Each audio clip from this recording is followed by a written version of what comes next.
Hey, we're live Monday night. Again, 7 o'clock. Thanks for joining. I think we still got a few people jumping on.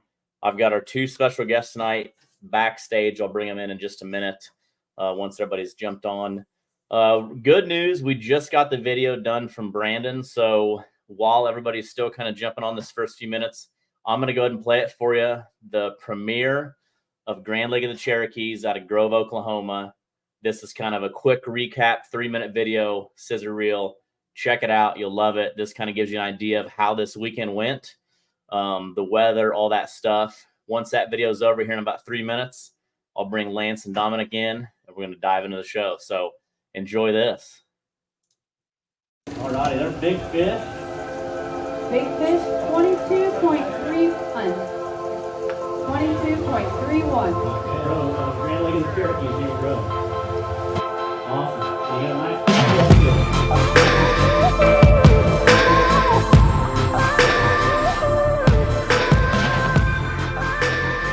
playing the Texas, right? Hey everybody, we're at our second stop here in the foothills of the Ozark Mountain Range here in Grove, Oklahoma at Grand Lake of the Cherokees. We're here at Wolf Creek Park, and this is an outstanding place to host a tournament. We really had a lot of people show up to talk about catfish. It's been a great day. The lake just thawed out.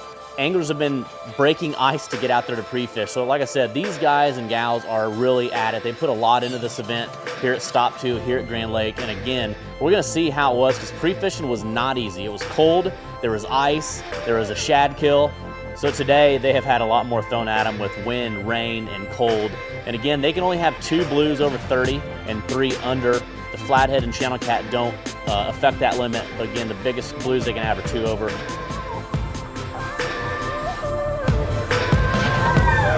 1.65. 85.31. 85.31. Look at those. That looks like 3. Hopefully you guys got some bigger fish in there. You're getting that's a good fish. Oh, another one. These anglers. 85.05. Oh! Oh my. Whoa, look at those fish here. So on Friday night, we had the captain's meeting at Cherokee Casino. All the anglers got together, we ate some food, we talked some fishing. So Saturday morning, anglers are in line, they get their live wells checked at 5 a.m., they can fish 7 to 3, be back in the line by 4:30 for the weigh-in. This tournament is a 5-fish limit, 2 over, 3 under blue catfish. We're excited to see what they bring in. There we go, that's a good one. Look at that fish. Look at that right there. Awesome. Let's give a big round of applause. Show some of them fish to the crowd. Get skunked. You had fun. Pictures.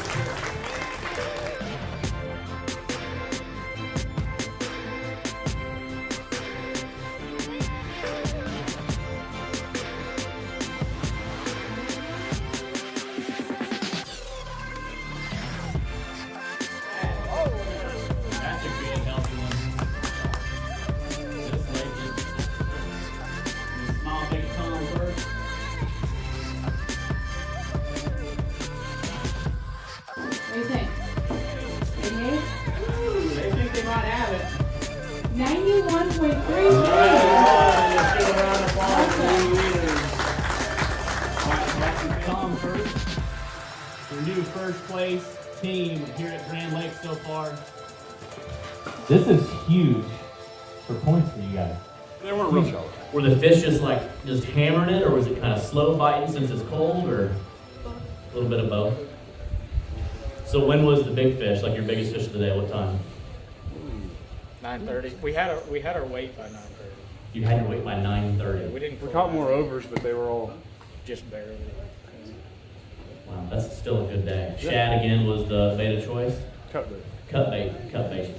More like a head or tail or midsection or Midsection. midsection. But another 85-pound, 85.71. Matt Watson, Christy Dunlap, $2,280. Your second place team. Hey, great job. In third place, 85.31. Frank and Jesse Vaughn. $1,520.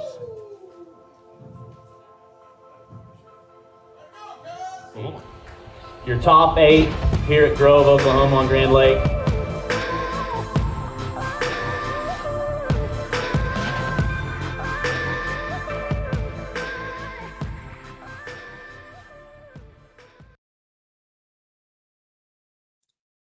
All right, so that was a little preview from how this weekend was at Grand Lake. Obviously, the weather was not the best. It was raining, windy, cold. They had ice that they were breaking. I was getting videos and pictures throughout the week of boats breaking ice, getting out of Wolf Creek. So pretty rough. But again, it was stop number 2 of the 2024 season. And a lot of these anglers that are fishing are hardcore. Obviously, you had to be. We had 38 teams. So 38 teams, 92 anglers, 3 lady anglers, 3 youth anglers. Total weight was 1,178 pounds, and total payout was 11,900. But 25 out of 38 teams still weighed fish, even though with that shad kill. And tonight we're going to kind of talk about what happens when there's a shad kill. Do the fish still bite? If you watched the live weigh-in and seen some of these pictures, these fish are gorged. You can almost see the shad in their bellies. So, conventionally you think that big shad kill, the fishing's tough, but obviously it wasn't with 25 out of 38 teams still weighing fish and some really good weights with the conditions. So without further ado, let's bring in our first place winners and 7th place winners at Lake of the Ozarks also. So they got a 7th place finish and a 1st place finish just in the first 2 tournaments. And they also won Keystone Lake last year.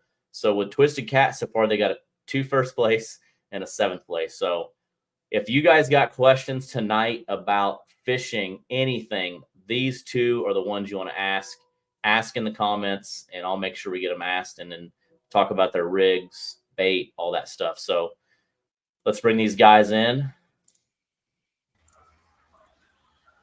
How we doing? Good. How are you? Good. Thanks for having us.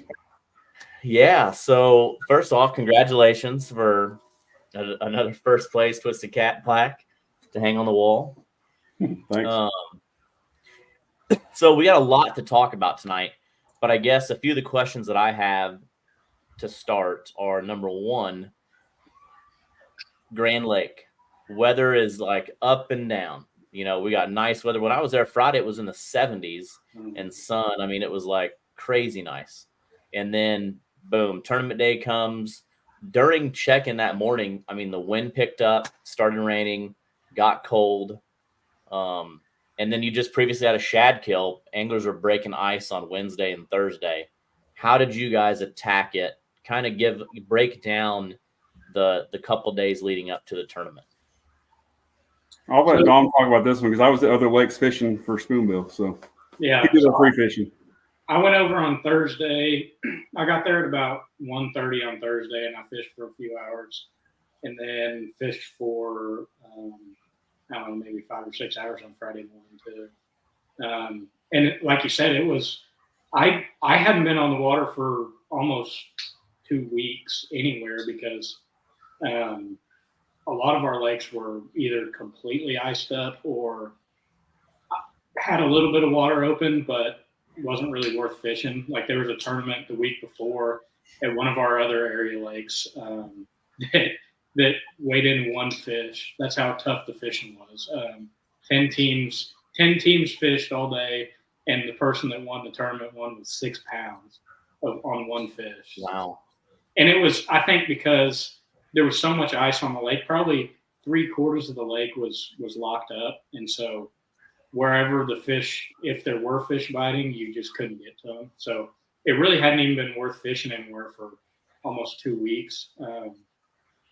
And so I got over there on Thursday with kind of a game plan based on something that we kind of learned at a tournament a few years ago. We always tell people when they ask about coming fishing tournaments that tournament fishing and going, even if you don't really feel that confident in how you're going to do, tournaments and just going and fishing tournaments are the best way to learn. And really, I attribute our success this weekend to something we learned at a tournament a few years ago. We went down to Lake Tawakoni and fished a Cat Masters tournament. How long ago was that, Lance? Let's see the boat. 3 years old. Three years ago, and it was almost this exact same scenario where it had been really cold. They had a big shad kill, and we went out the first couple of days and we weren't catching anything.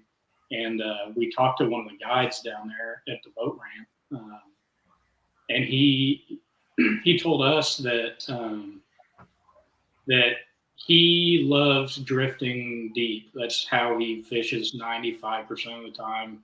Catches, runs trips all year and does good, catches a lot of big fish. He said, that's what I love to do. That's my favorite way to fish.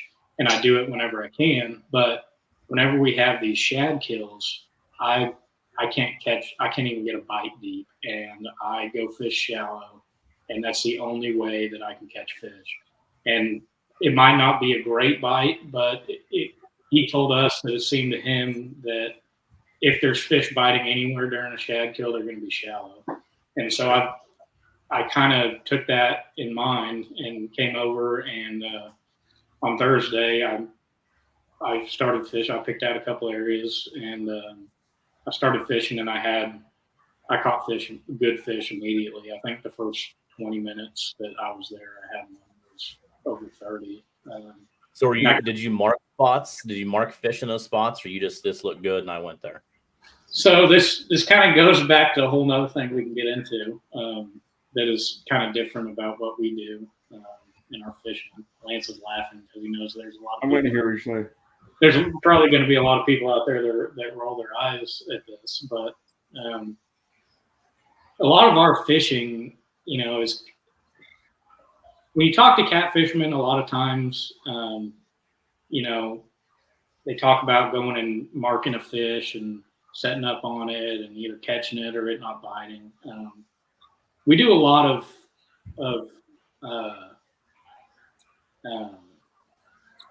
fishing conditions and going in, and we look at our graphs as we're going to pick somewhere to fish, but I don't feel like I have to mark a good fish in a spot to catch a good fish. A lot of fishing, whatever conditions you got, whether you're fishing a mud bottom that's heating up in the wintertime with that the water's heating up from the sun, if the sun's out, if it's cloudy, which way the wind's blowing. But like those fish that I was catching pre-fishing, I didn't necessarily mark those individual fish and catch them, but I saw fish in the area and fished and caught the fish. So that's kind of another way that we fish that I feel like is a lot different than some people. And we've gotten kind of crap about it before, to be honest. Like, oh, why are you fishing? Yeah. You didn't mark the big one. You're not going to catch them. But certain scenarios, for whatever reason, you might not mark the fish that you catch. But if you fish the conditions correctly and the patterns correctly, I don't feel like you have to mark every fish that you catch. You don't have to mark a good fish to stop and fish. With those conditions, did you, because obviously Grand is kind of a river system dammed up. So did you think about going up the river section into that shallow water, or did you think more of the main lake with coves? Was it water temperature? Like, what made you focus on the main lake? Or I don't know, were you on the main lake? Yeah, we were. I never do good on cold flow, not consistently. So in the wintertime, that's the last straw for me. I got to not find fish anywhere else. It's just not consistent. They'll bite one day and the next day they won't. I feel like it's and I told a couple of guys this week. Focus. So when we're saying shallow there, I'm talking about not necessarily a huge shallow flat where we do a lot of fishing in the springtime and stuff like that, but focusing mainly more on shallow stuff that's near deep water. Those fish don't have to go far to get up in those shallows compared to going way up in the river sections where you got those really long stretches that are 2 foot deep. They're really your mud flats that we do a lot of springtime fishing on. Now, I'm not specifically talking about those. I'm more talking about more main lake stuff where those fish that have been deep, when it was 10 degrees outside for 5 days, where those fish have a easier access where they don't have to travel too far to find that shallow water. Well, and previous to a shad kill, we would have fished deep. Mm-hmm. We would have been fishing deep where the shad were deep in the channel previous to the shad kill. So there was no reason for that group of fish to run all the way up to the flow. They're going to go wherever those shad died, and if the wind blows, that just helps you.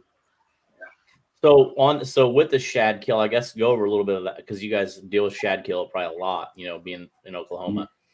So I had a lot of anglers say that, in 10 foot or less, they didn't mark any shad, but were there in that shad kill, is there shad just laying all over the bottom that are just dead? I mean, I've had times where, like in a cove on the Mississippi where there was a shad kill and I'd throw the net in 5 foot of water. And if your net got on the bottom, you would just pick up a bunch of nasty, dead shad. What's your thoughts with those fish being shallow? Were they up there eating like that dead shad? Because obviously the shad balls were really deep from a lot of anglers. They had to use 50, 60-foot rope to get their bait. So kind of go over that again a little bit, the shad kill. And why are those fish still up in that shallow? So I was at Oologah on Tuesday and had to break ice just like you guys had to on Grand. And there were shad. They weren't dead, but they were just swimming in circles and stunned and not healthy shad on top. So if there was any wind, those fish would not have been able to swim against the current. Or we always joke about shad don't get pushed with the wind. They go after the plankton. But in this instance, they would have gone with the wind. So we were fishing wind-blown banks. That's something. Yeah, that's interesting. Something to definitely think about. You know what I mean? Because then, like I said, you had some teams go up the river and fish shallow, and then maybe because there was that flow with the rain and then the ice melt, and then you had obviously teams go fish deep. But it seems like the people that found fish caught tons of fish, and then some people didn't catch any fish at all. Yeah. I really think that there's still a good amount of those fish that are out deep, but for whatever reason, whether it's those are the fish that are the ones that are super full compared to, I mean, they're all super full, but full to the point where they won't eat anymore or just sitting out there. That's the only thing that makes sense to me as to why it gets so impossible to catch fish deep whenever you get shad kill. I mean, on Friday morning, I decided to go fish super deep on the far south end just to kind of see, and I fished like 10 spots and didn't get a bite. And it just seems to me that those fish that do stay deep during the shad kill are just the ones that aren't going to bite. And when it comes to going up the river, honestly, we don't really fish up the rivers on our lakes that often. There's people that do and catch a lot of fish, and we do sometimes. But it's very rare that there's a better bite going on up in the rivers than somewhere in the lake. So it seems like to us, especially in the winter. So one thing that we have focused on recently, we haven't really talked about it, but we've done is fishing our strengths instead of trying to cover an entire lake. Is focus on what we enjoy, but what we're better at too. And fishing the lake is actually our game. Rivers, upper ends aren't our go-to in the wintertime. Yeah, so Tyler Sapp said he also feels like the shad that died and froze in the ice got dispersed on the wind-blown bank when it thawed. You know, I think Tyler was pretty – I'm not going to say where he was at because he had called me, but I think they were fishing some shallow stuff too, and they really got into them and caught a lot of fish and had a blast. And I think found them, throughout the week. But it always goes back to every podcast. It's the fish are always biting somewhere. Yeah. Like, and that's what I love about tournaments is you go to this tournament and you got shad kill, you got weather dropping 20 degrees, wind, rain, nasty. You know, we just had ice and anglers are struggling, but they're not. Somebody is going to be on them and find that pattern. And that's what I love about it is now we get to break it down and talk about what you guys found and how, and you know what I mean? Yeah. Let's talk about bait. What did you guys use for bait? So we are we're big white bass and crappie, cut white bass and crappie fish. Because they work and we can keep them alive at my house, and we enjoy catching them. Yeah. So tell us the laws. Tell us the laws on that, on catching, because you can't catch them in a cast net, correct? Right. So in Oklahoma, we have to catch them on rod and reel, and if you catch it on rod and reel, you can legally use it as bait. And Lance has a pretty sweet setup that he built a couple years ago. I'll tell him about your setup. It helps us with bait a lot. Well, I have to give credit to Cody Forshee and then Gus Jones for the design, and then Gus Jones for helping me build that. But like right now, I have, I don't know, probably 80 white bass, and we just put 32 crappie in it today. So they're in my barn, staying alive, and I just pull them out when I'm ready for them the next day. How long will they stay alive? I have the white bass I have in there. I put 130 some in there in October, and I'm down to probably 60, 65 in there. In October? You got to feed them every once in a while. What do you feed them? Shad or minnows. Gosh, that's incredible. I've actually thought about that because, you know, I live on the Mississippi, and we're going to put a dock in this year. And I've seen like in the ocean where they have like this little lever system that drops the tank in the water, so they're actually in the water. You know, so if I catch shad like on a Wednesday, that when I go out fishing on the weekend or something, I can just roll it up and then open the thing, get my bait out. But so that's a big deal. So I built these PVC cages with nets for my pond, but the problem was my pond freezes over, and then I'm out there chopping ice trying to get my bait out. So. But that even goes into something about the shad kill as well. But we do keep shad alive too, by the way. Yeah. But that's kind of another thing with the shad kill that we figured out is feeding them, you know, if they won't bite because they're so full of shad, sometimes feeding them something different than shad will get you bit. Yeah, carp, white bass, crappie, it doesn't matter. Sometimes just getting something different in front of them bait-wise. And get them bite when they wouldn't before. So did you use any shad at all on Saturday? We didn't. No, I just brought 4 white bass over. Do you think that because the shad kill, they're just like, I've had enough shad, we need something else, and that makes it a better bite? Because I mean, other people do well on shad though too. Don, I'm going to take this one real quick. Yeah, It's walking that what he started talking about. In Texas, you can only use shad, and we caught the snot out of the fish during the shad kill with shad. Yeah, sure. Tyler, if you're still on here, you caught the crap out of fish. So what were you using for bait? Let us know what you're using for bait. Yeah, like I said, I got to go out with Tommy Vaughn on Friday. Me and my dad, he wanted to show us because we had to do an off for those of you that weren't there this weekend. We had to do an off limits area for, they call like the cleaning station. So a lot of the guys that are catching spoonbill, they clean them all on the, and I guess they don't really, it's just a thing in Oklahoma or maybe on this lake where they clean them along the bank, on this little gravel bank. So we had to take that off because a lot of blues would go up there and eat on those spoonbill. But anyways, when I was out with him, I was just watching his sonar, and he was showing me the amount of shad deep, and it was just like everywhere.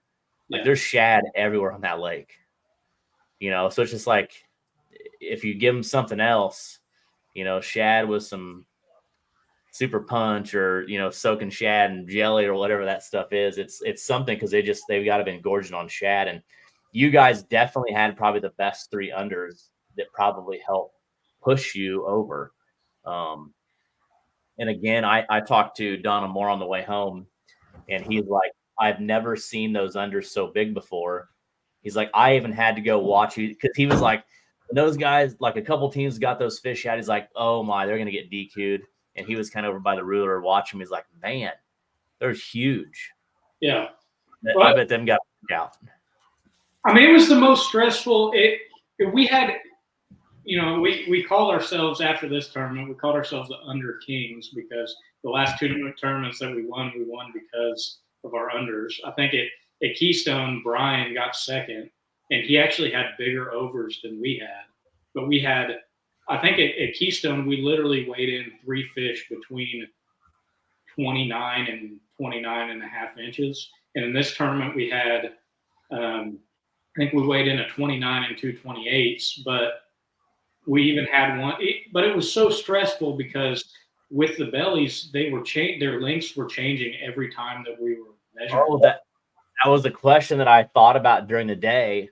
If you caught a good fish in the morning and it was 28, even 29, the one we sold, we threw one back that was, when we caught it and measured it, it was 29 and a quarter. And we had it in the live well all day. And we took it out at 3 o'clock and went to go measure it and measured it twice. And it was measuring 29 and between 3/4 and 7/8. And we put it back in the live well for a second, brought it back out like 3 minutes later, measured it again, and I got it to touch. So it was, it was really, really, really sketchy where they were legitimately measuring an inch different after being in the live well. Yeah, when you guys, when Frank Vaughn, when those guys got their fish out, and when you guys got your fish out, in my head, I'm like, I'm DQing somebody. You're ready, weren't you? Yeah, because they look so big. You come from Lake of the Ozarks. Granted, it was a 26 to 34 inch slot, but 30-inch slot. 30 still not huge, but those bellies made those fish look giant. Yeah. And I remember I looked at you and I said, dude, you still got like 2 inches to play with here. I know. I was surprised too. The one that we threw back that we might have been able to bring in and maybe not get DQ'd, but we ended up throwing it back was, I'm going to call it an under, but it was just close enough. But it was almost 15 pounds by itself. Yeah. So what do you, that time of year, do you think did we have a good weigh-in? Because in my opinion, again, for what we dealt with weather-wise and everything, we weighed almost 1,200 pounds out of 25 boats. And most of the teams, they've never been to Grand ever. Had a blast, and I'm getting texts and calls today. Hey, you got to put that back on the schedule for 2025. So, what do you think? Is that a normal weigh-in, or could you see something bigger? No. Oh, well, so we talked about it at pre-fishing. Dom caught that next size up in multiple locations in the lake, the 30 to 40 pounders. So, definitely doable to catch that substantially bigger size fish.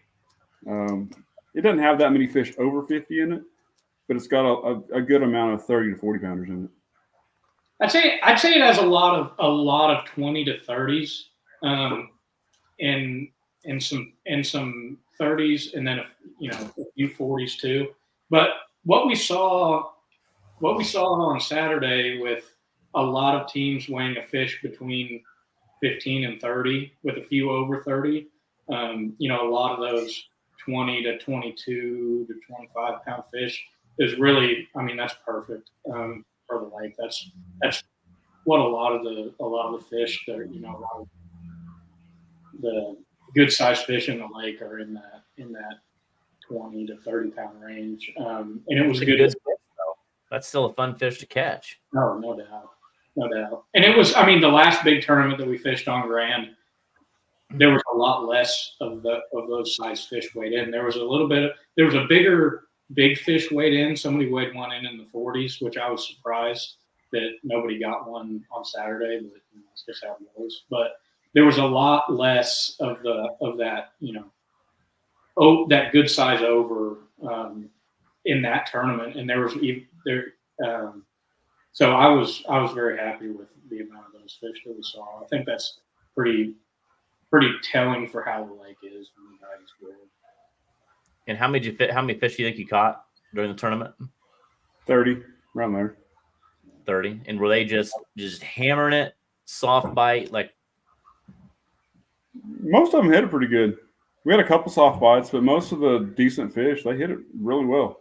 Yeah. It had changed when I was pre-fishing. The fish, literally the first good fish I caught while I was pre-fishing, I was sitting there, I anchored up 3 rods on one side of the boat, and in the first 1 minute, each 3 of those rods just ticked, almost like a little, when you get a little channel cat bite and it just kind of pulls the line out. And I didn't do anything. And I sat there for another 15 minutes. And then I went to reel my lines in to move. And I had 3 fish on, including one that was 35 pounds. And they just ate the bait and sat there, and you couldn't even tell they got a bite. And Friday was kind of the same too, where the good one I caught, it just started slowly pulling the line out, and I kind of let it do it for 20 seconds and then reeled down on him when he was there. And then it seemed like they got more aggressive as the weekend went on. But those first 2 days pre-fishing, it was the lightest bite I've seen in a long time.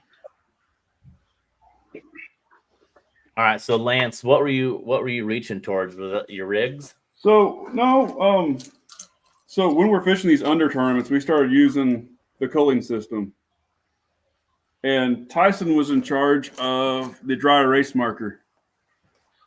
So when you're catching fish quick and you're having to measure and make decisions, that's something that really helps us out, is being able to write it down. What are you weighing with? How are you weighing them? Just a whisker seeker scale. Are some of them really close? And what happens? I mean, are you well, if this one pukes up a bunch, it's going to change a lot? Yep. So we put a circle around the ones that were iffy that might puke up and be a cull. And what about the health of any? Could you tell, with it being cold, did you have any issue? I guess they were shallow, so you didn't really have to bring anything up deep. Any issues on fish health? No. I just kept a minnow net in to scoop the shad out, and as they puked them up. Yeah. Yeah, actually, Jake Hockey had shown me that trick years ago. That he had a little. I think he actually sticks it above his live well, and then he can scoop all the nasty stuff out. So that's a good little trick. If everybody's listening, little minnow net in the live well, smart. Yep. So where are you writing the weights at with this? Can you see it on the window there? Oh yeah, yep. It's on the inside window. I need to clean that. That's a lot of fish, and that's hectic. I know in the MRM tournament, when you have the overs and unders, you really got to pay attention. And, you can mess up, and a few ounces means a lot. And obviously, if you look, you guys were at 91 pounds, and then second, third, and fourth place all had 85 pounds. I mean, it was ounces between those 3 teams, and that comes down to more points, more money. So like I said, Tyler or one of them guys could have thrown the wrong fish back, and that little ounce is huge. Yeah. And we were really worried about that, which is like I talked about that one that we threw back. We gave up about 2 pounds on that fish, and we were riding the whole way back, just if we lose by 2 pounds, that's because we could barely get it to touch with me pushing down on it and trying to compress the belly. But we did everything we could to try and get it to go over the line, and it finally touched it. After the 7th, literally this probably, maybe not 7th, 5th time getting it out of the live well to measure it. I mean, we had four measures in a row where it was, plenty under to make us feel safe. But we didn't want to see the smile of Alex saying DQ'd. Yeah, exactly. But yeah, we gave up. I didn't on that decision right there. I didn't DQ anybody this tournament. I don't think I did. I DQ'd 2 boats at Lake of the Ozarks. But that's a slot, not the over-under. And then at Keystone, I don't think I DQ'd anybody either. But you guys had the closest one I think I've ever seen, and Tom took a picture of it. I mean, you couldn't barely slide a sheet of paper between the line and that tail. But you guys, like I said, you must have known that it made me sweat there. I was still sweating weighing 2 or 3 teams Saturday, just because when they pulled out, I thought, especially Vaughn's fish, they were so big. I'm like, oh my, did they get? In my head, I'm thinking, are they bringing 5 overs in? Do they know that this is 2 over, 3 under? So I'm like, oh my gosh, and they were all good. Actually, yes, third place, Frank Vaughn had a broken tail one, and that probably helped him out on the weight a little bit. Oh yeah, nice. I've seen actually 3 teams had a broken tail fish. Like one of the crooked ones where their backbone's broken. So on this one, I'll try to find a picture. Just right at the end, like the last 3 inches of the tail, it kind of come up like a humpback and then went down. Yeah, those are money right there. Yeah. You know what's money? If man, I wish Gilbert's on here. Gilbert was at Lake of the Ozarks and caught a fish pre-fishing. Never seen it before. The tail 90'd, like right after the back fin, it was 90. And I'm thinking, I don't even know how to measure that fish. You can't. I mean, so I'll have to try to find a picture of that. But because fish health matters, you can't just bend it and break it. Right. Oh, you definitely. And he's like, it couldn't even swim. I'm gonna see if I can pull that up. But yeah, like I said, I was shocked, especially when you guys got those unders out. I'm like, I know they're gonna push it to the limit. And you guys you just had some studs. I mean, they were just full of shad. Yeah. Those buckets were nasty, by the way, that I had to clean yesterday. No, his live well was disgusting. So what about, can you show us some rigs? Talk about the rigs. Everybody's always asking about what rigs are these guys using. All right. So it's a very, very simple rig. I've been using it for a lot of years. Let me see if I can get it right here. It's literally a dropper loop. I've modified it over the years. Just double peg it. You can see where it's chewed off. It's fish chewing it off, and then just goes to a bank sinker. So give us a little insight on behind that and why Gilbert, I'm going to show your fish here in just a second. So I got to go with you guys on Kerr Reservoir, I don't know, a few months ago, and it's a simple, just like you said, it's a simple rig, but like even how like you can run and gun with it, you can, kind of throw the weight around the reel. But the reason is, I kind of give us the reason why you're using that rig instead of like a normal Carolina or anything like that. Several reasons. One, it's windy here in Oklahoma. And if you throw a Santee rig or a Carolina rig or anything like that, it helicopters. And with the weight being at the end, you can cast it as far as you want to go and you can place your bait where you want it to go. The wind doesn't catch it. You don't have to play the wind as much if you want to throw, sideways. That's the biggest reason. And I can put that float where that bait just dangles above the mud. If we fish silty mud, we have a lot of prairie lakes. That way it's not stuck in the mud, but I can put it exactly how far off the mud I want it. But it's always kind of up. So if it's a kind of like a Sandy Cooper rig, it could just lay down or just like you said, helicopter. So I even like casting it though. That's another advantage because you can just send it. Yeah, as far as you want. You can cast. Yeah. So no, anybody, if you got a chance, I got to actually fish with that rig with these guys for a day. I really I'm going to start making that rig a little bit. Truman Lake Marine, great job, Lance. Dustin said great job. Yeah, you don't have to worry about, like, if you're fishing semi-deep water, you don't have to worry, with a Santee rig, with whether it's just weight on the main line or a sinker slide. As that rig's falling down in the water, sometimes that weight slides up your line, and you got to let it hit and then reel it back to the weight, depending on how you're fishing, what kind of bobber you're using on it, if you're using a bobber or whatever. But it's just a lot more simple of a system. I promise you, Dom's has witnessed it. I've tried to reinvent the wheel on rigs, and we keep coming back to this. Now, do you always use floats then? Yeah, pretty much. Because I'm fishing rock, I don't want the bait to get down in the rock and get lodged in the rocks. Yeah, Christy said tiny. It is. Yeah, Christy's right. It's Tiny made it. He called it a float rig.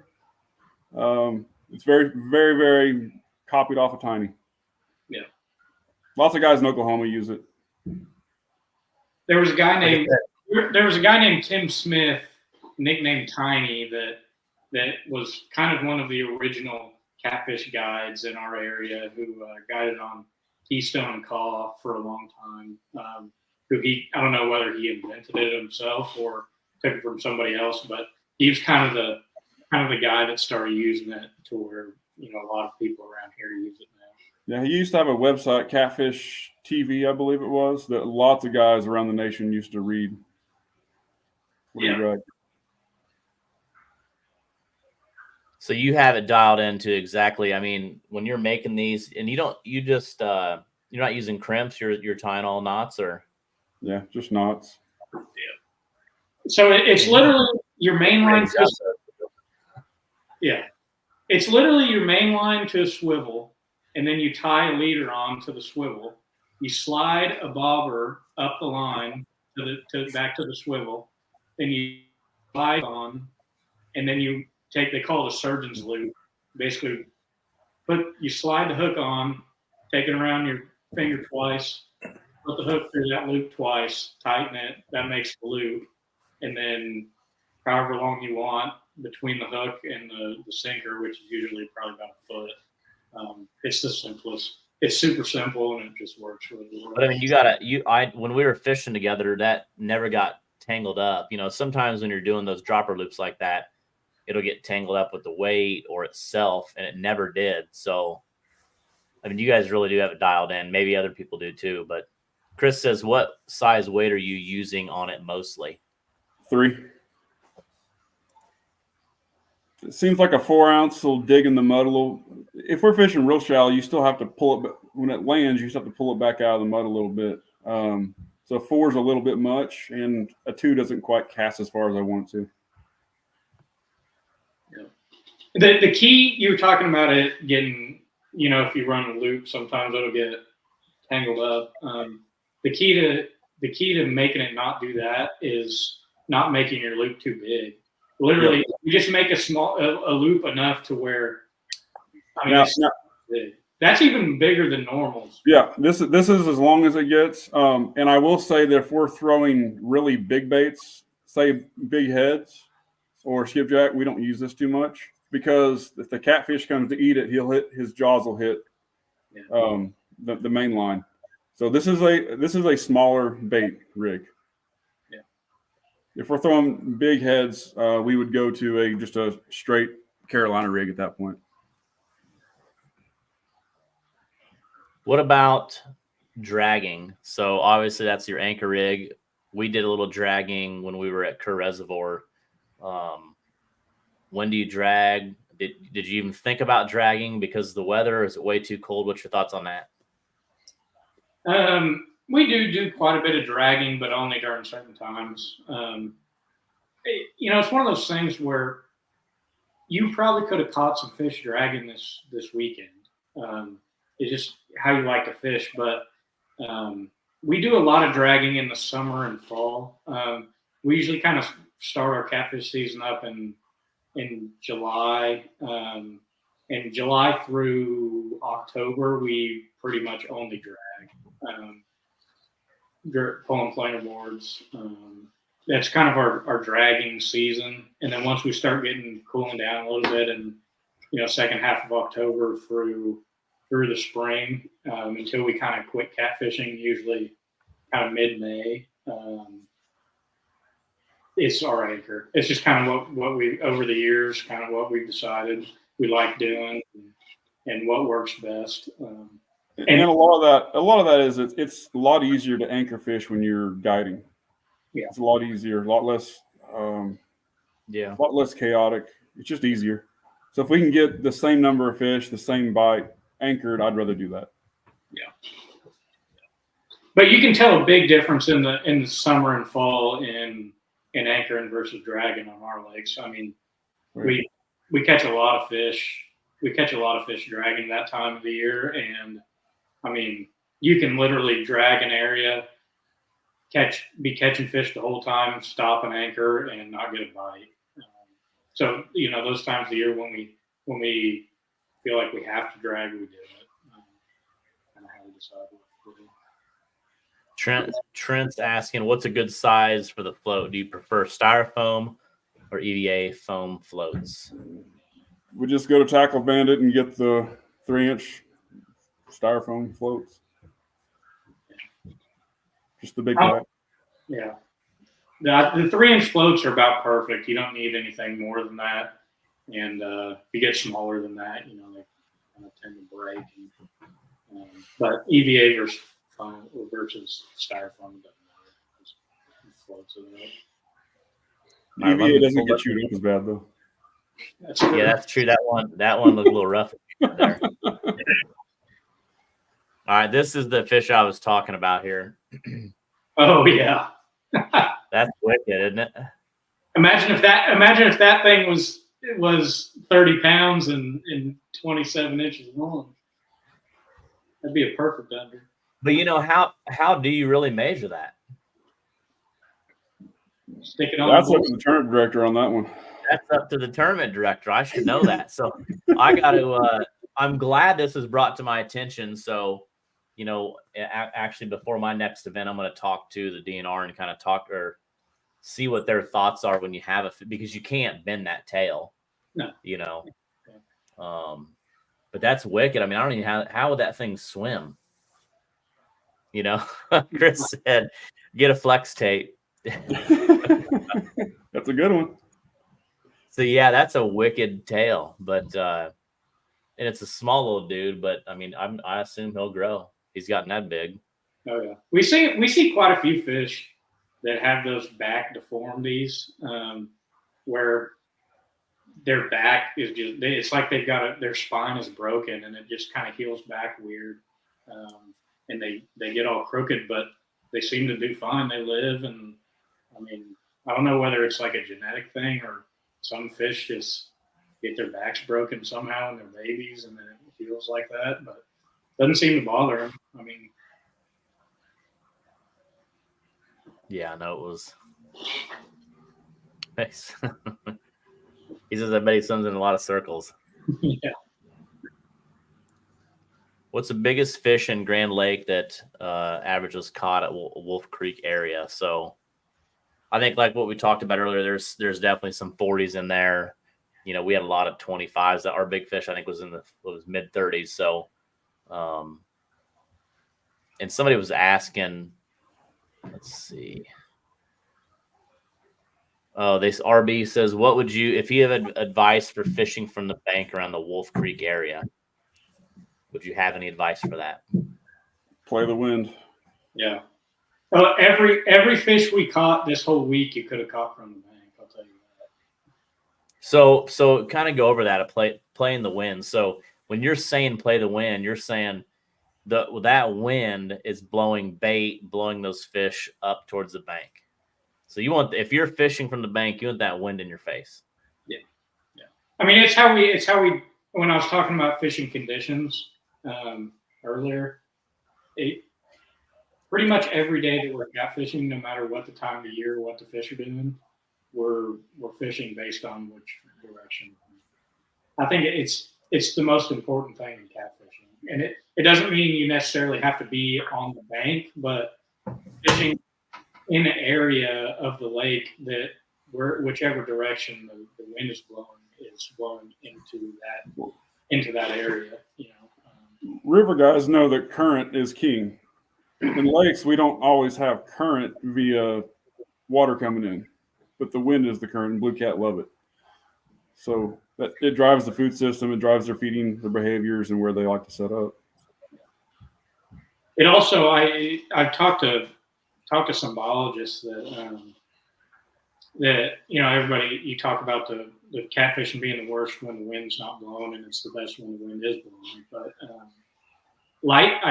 this guy I talked to said that light refraction in the water has a lot to do with how much fish feed. In the windier areas on the lake, when you have the bigger waves, the easier it is for the catfish to actually sneak up on the bait. You have less light getting down in the water. It kind of breaks up the fish under the water and makes it more difficult for the shad and the other bait fish to spot the fish coming after them. Bigger waves you have. Yeah, that's interesting. I've had some pretty bad days when it's calm out. Oh, yeah. So let's back up. We've dove into Grand Lake. You go to Lake of the Ozarks New Year's Eve weekend. Never been there. What day do you show up, and how do you pre-fish before you show up? Kind of talk about that. We got there late Thursday night. Yeah. Stayed the night, got some sleep, and then got up. We only had one day pre-fish, and we basically just picked out a section of the lake and quickly spot checked and checking bait. Basically, we really didn't have a huge game plan. The game plan we did have, we decided was too far from where we were launching from, and we'd lose time, and we didn't have enough time to learn more lake. Yeah. So we just tried to dial in, basically close to the boat ramp, or close to where we were doing the tournament out of. But different conditions, because I remember you telling me you guys fished really, really deep, right? Yeah. So why did you fish deep? Because the water was cooling. It wasn't already cold yet, but it was on its way cooling. But the shad weren't really going through a dying. The shad were sinking because the water temp was going down, but not quickly going down. Yeah. And there's another thing where it was kind of, again, it goes along with something we touched on earlier. Kind of our motto when it comes to, picking places on lakes that we haven't been and stuff is there are some fish that will travel the entire lake when the conditions are the same, for no reason. But on these big lakes, there's fish most areas on the lake, and there's a population of fish. We kind of have the thought process that, the guys that won the tournament were fishing in 10 to 15 foot up the lake a little ways. But there's going to be a population of fish down the lake on the south end near where the boat where we're meeting at that are just going to live there. They're going to be there, and if you can figure out how to catch them, you can catch them. And on that end of the lake, there wasn't a whole lot of patterns to fish other than deep ledges and flats and stuff. So we kind of went in with it with that idea that we're going to pick the lower quarter of the lake because that's where we were meeting, and we were just going to fish what pattern that we thought those fish that lived in that area were going to be on. And they didn't have any shad. We would have liked to go fish 10 to 15 foot of water, because that's what we like doing more. But for that area, we figured that the fish that live there were going to be on those deep ledges, and they were. And you did. I mean, there's some sticks there too, and you guys come in and do what you did, and that's a big deal, especially for the first two tournaments.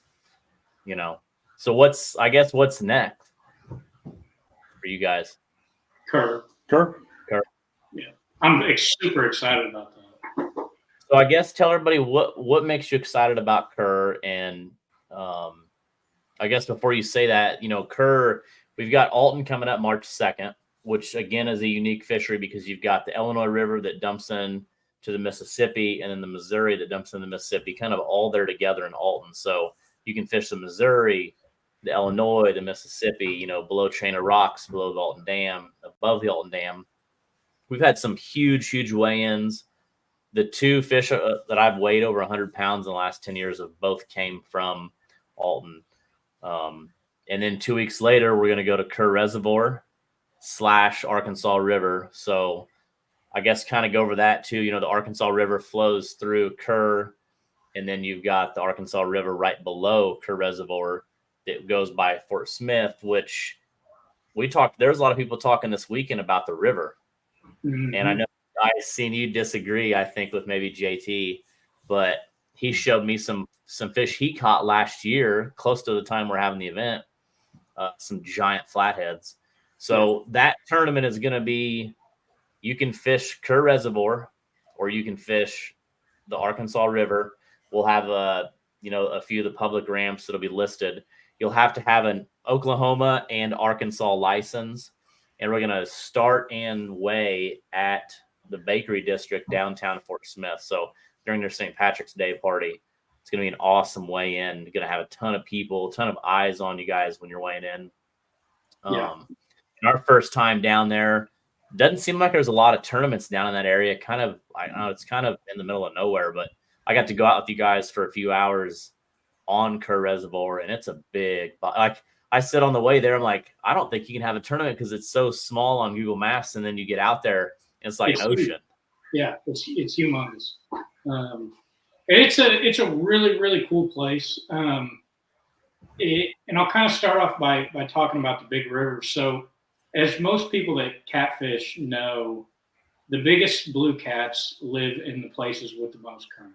It's just blue cats are by nature a big river species of fish. They do well in our lakes that don't have flow, but the places that grow the biggest blue cats are the places that have the most flow, whether it's the Missouri River and the Mississippi that always have flow, or the Tennessee River lakes that have flow most of the time. The blue catfish just seem to do the best in the highest flow scenarios. And when it comes to the state of Oklahoma, there's not a place that has more flow than Robert S. Kerr. So all of the water from the entire state of Oklahoma, every drop of rain that drops in Oklahoma, other than the Red River watershed, goes through Kerr and the Arkansas River there. All of the Verdigris River, the Arkansas River itself is a huge drainage basin, but the Arkansas, all of the lakes, Grand, Hudson, Gibson, Oologah, they all the water from all those lakes ends up in Kerr. So it has, most of the year it has flow going through it. It a lot like Wheeler, to be honest. It really kind of is a lot like Wheeler in the way that it sets up. But that was kind of when I started researching it. There's not a lot of stuff online about it. It's kind of they call it a backwoods. It's not necessarily a huge backwoods kind of place, but it's not a popular destination. People that I was talking to Chris Baldwin about it. He had never really heard much of it. It's kind of this hidden gem that I started going down to a couple years ago. I went down there for the first time, I think two years ago, and I just took a couple of days and took my boat and went down and was very, very pleased with what I caught. So now I go down once a year, usually in the spring. I take a trip, and there's some really nice facilities down there that I go and stay at a marina and catch a lot of really good fish. To me, it is, if you have a chance of catching 100-pound fish in Oklahoma, it's the place you're going to do it. I think it's one of very few pieces of water in the state that have the potential for that 100-pound fish. Somebody actually caught, I think it was 3 years ago, somebody actually caught a 96-pounder out of it. It was on a jug, but it was officially weighed. is the biggest fish outside of Texoma that I know of in Oklahoma. I think there was a couple down on a small lake in southwest Oklahoma that were really big like that, but it's where the biggest fish in the state outside of Texoma live, in my opinion, from the stuff I've seen. So what do you think? So JT says 126 to win. Easily. I think that's a very attainable weight for that tournament. I mean, they had a tournament. I wouldn't be comfortable with 126 to win it. Yeah. Well, they had a tournament on the Arkansas River just on the stretch above Kerr, 2 stretches above Kerr, but not too far away. Just a couple of weeks ago, that it took 128 pounds to run. So, was that a 3 fish or 5 fish or 2 overs and 3 unders? And it took how much? 128 pounds. Yeah, is that what Andy Allen's talking about? We had 126 turned in on 3 forks. Yes, that's the tournament I'm talking about. I thought it was 128, but it was 126. And that's the, if you go up the river from Kerr, there's another dam called Weber's Falls, and there's a lake called Weber's Falls, and then the river section above Weber's Falls is where they had that tournament. But it's all the same system. It's all connected. So that's above Kerr Reservoir. They're catching that kind of a bag. Right. I can't imagine if we have a good turnout what kind of fish are. I mean, I think it's kind of like a sleeper. And it's the biggest sleeper. And I was talking to a couple people about it. And like, man, you don't want to kind of ruin it, but it is what it is. But what do you think? Is it the river still? I mean, I think JT is going to the river. I think you got just as good. Well, I've never personally fished the river down below the lake, but from stuff I've seen and talking to JT about it, it sounds like you got just as good of a chance in the river as you do anywhere else. I mean, it's all the same water, and there's locks. So the fish, technically, a fish can swim from Kerr Lake and go come back up the river and come back. It's all connected by locks, and I think anywhere south of Fort Smith, but from Fort Smith all the way up to, they call it Three Forks Harbor on Arkansas through Kerr and Weber's Falls, is it's the best water in the state if you're a blue catfish. And Baldwin said it sounds good, is what he likes to hear. Yeah, I can't say enough good things about. I mean, that's why when you were talking about wanting to get another tournament in Oklahoma, I mean, there's a lot of good. Yeah, I never heard of it. You told me, you guys said Kerr, and I'm thinking that's in Virginia. Yeah. And then I've been telling people Kerr, and they're like, "You're going to Virginia?" And I'm like, "Soon, but not that soon." Yeah. And like I said, I'm excited. I think it's going to be a huge one. I'm most excited about how we're going to do the weigh-in, because it's fun when you can put it in front of an audience. We're going to have the fish haulers that we have at some of our events. So once you weigh your fish, they're going to a tank. If it was caught on the lake, it'll go back to the lake. If it was caught on the river, it'll go back to the river. And that's a big deal. But you're going to have a ton of eyes that have never seen catfish, or definitely these big a catfish, that you're going to get pulled out in front of everybody. And that's going to be fun too. Yeah, for sure. And that's the cool thing about it. Like you're saying too, it has something for everybody. If you're a river fisherman, and you're really good at river fishing, you're going to go fish the river, and you have just as good of a chance as catching anything as somebody does who's a lake fisherman that wants to go to the lake. Yeah. Yeah. So Clyde said, can you lock through the dam during the tournament? I'm not sure which dam he'd be talking about. I think there's a dam below too. He'd be talking about the Kerr Dam. So going up the river from Fort Smith, you go through the Kerr Dam into Kerr Lake. If you it would be up to, I don't know what rules you have for that, but it would be a viable option for fishing. You'd be able I mean, once you put in, you can, if you're going to lock through, I think you're probably wasting time locking through, right? Right. Yeah. Especially if it's a I think you're passing up a lot of good water to waste time doing that. Yeah. Setting hooks and crossing eyes. He said he's seen 30-pound flatheads swim through the dam. And then JT said there's Mayo Dam. So I think Mayo Dam is probably right below Fort Smith. And And I'm leaving tomorrow at like 5 a.m. to drive to Fort Smith. I got a meeting with them tomorrow to kind of go over the weigh-in and how everything, all the logistics of the event, and kind of finalizing that. Just got the approval from the state of Oklahoma and Arkansas. That's kind of a big deal. Had to have some Zoom meetings and say, hey, we're going to have some anglers start here in Oklahoma or in Arkansas and then go fish. Some will fish close and stay on the Arkansas side. Some are going to go to Oklahoma and fish the Kerr Reservoir. But then we want to bring those fish back and weigh them. And then we'll have haulers, and they're going to be there also just to kind of, monitor things and all that.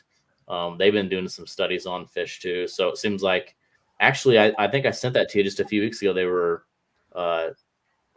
electrofishing Kerr, and they had, what was it, 80 or 90 pound blue cat that they caught. Yeah.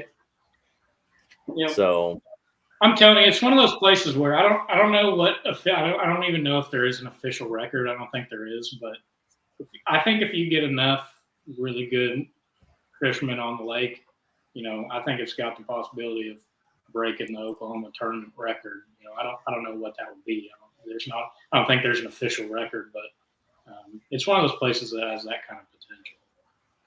I don't know that we're going to see unders like, I don't know, maybe we will, but we've seen some that's going to be tough to match those unders that we had. Yeah, we may catch some more. But the overs, though, I mean, that's going to be a lot bigger. Yeah, the overs will be a lot bigger. I can pretty much guarantee that. Yeah, we might have to have like a little side bet. Tom said, the river versus lake, and kind of see. Yeah, that would be interesting. Yeah. It was fun data to know. Yeah, for sure. Just like any lake, your depth and don't get boat stuck.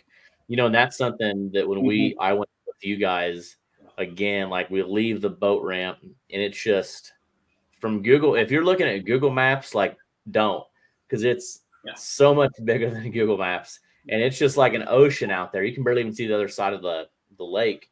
Yeah. But it was shallow. Like there's navigation wise, you gotta follow your navionics. Yeah, it is. It's a they run barges up and down it, so it's a navigable, commercial river. So it has navigation buoys like the Mississippi River does to mark the channels, and it is when you're running the lake, you need to run in the channels. And watch your buoys, and kind of honestly, they don't always keep up with their buoys, perfectly. We've found buoys, green buoys that are on the wrong side and stuff. So, but the navionics mapping has them all mapped out right. But it's definitely, you need to run around the lake and the channel, and then if you want to get out of the channel to go somewhere, just kind of go slow, map it out. I haven't spent that much time on the lake, probably in total 10 or 11 days in the last 3 years. So I don't know it perfect. I haven't spent tons and tons of time on it. And if I get out of the channel, I'm pretty much idling. There's huge, miles long areas that are between 1.5 feet and 5 foot deep. It's pretty crazy place. It really is. If you like fishing shallow and you like the wood and stuff, you will be in heaven. I don't think you could fish it in your lifetime. It's crazy. It's crazy. And anybody that's fished Wheeler before, I think will do really good there. It's literally exactly like Wheeler, a well-defined river channel, and then shallow flats up on the edges, pretty much everywhere. But you'll have, like I said, until I crossed into Fort Smith, I didn't realize the river was so wide and big there too. And, I ran the Arkansas side up. So they got a brand new U.S. Marshal museum. And then they got a nice new ramp.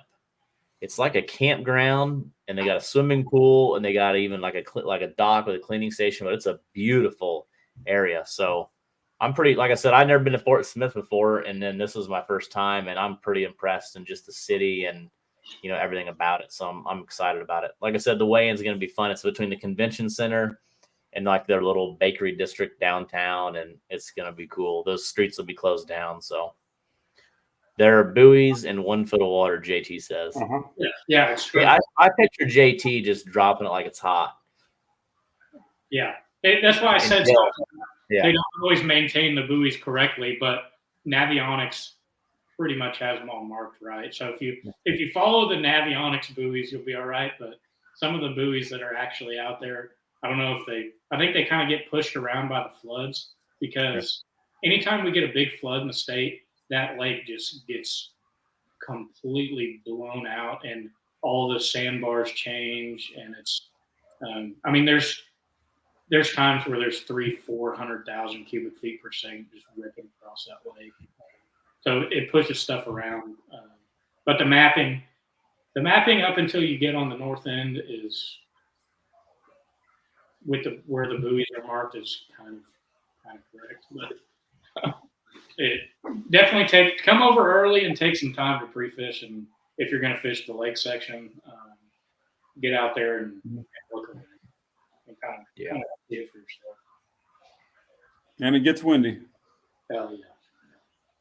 Yeah, it's pretty rough when we were out there. I think we went back to that one little cove, and there was a lot of grass and stuff, but it was calm in there for the most part. But and remember the ducks that we've seen? Oh, it's the big. Awesome. There's a federal waterfowl refuge on the lake. That's another thing that I thought about earlier that we need to bring up. But there's a federal waterfowl refuge, and there will be 150,000 ducks on the lake. It's pretty wild to see if you. It's fun to see. Winter. But there is a section of the lake that is closed to boat traffic until I think April 1st, and it's just this one little section up in one of the coves. But it's marked with buoys. You'd know you're in the wrong place if you got to it. But it's just this one little section that you have to stay out of, and it doesn't. It's far enough in the back of this one place where it's not going to mess you up if you're running anywhere trying to get pieces. But I wonder what the point of it is. It's a waterfowl refuge. They don't want boats going in there and spooking all the boats up in the winter and spring. And there's a good map you can look up. It's called the Sequoia National Wildlife Refuge, and they have it. There's maps and everything. But I don't want you spooking the ducks to the huntable areas. Yeah, exactly. There were ducks when we were out there. There were ducks everywhere. Yeah, I mean everywhere. Yeah, it's pretty cool. So you're excited about that event. What would be your two? Like, what are two bodies of water you guys want to go to that haven't been to yet? Is it in Oklahoma? Is it in Alabama? Where do you guys want to travel to and go fish next? I don't know the answer to that. East Coast. East Coast.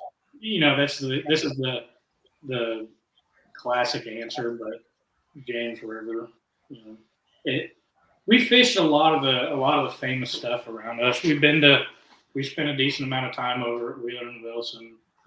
I haven't that much. Lance has more than me. The lower end of the Mississippi too. Yes. We didn't get in on that this year. Yeah.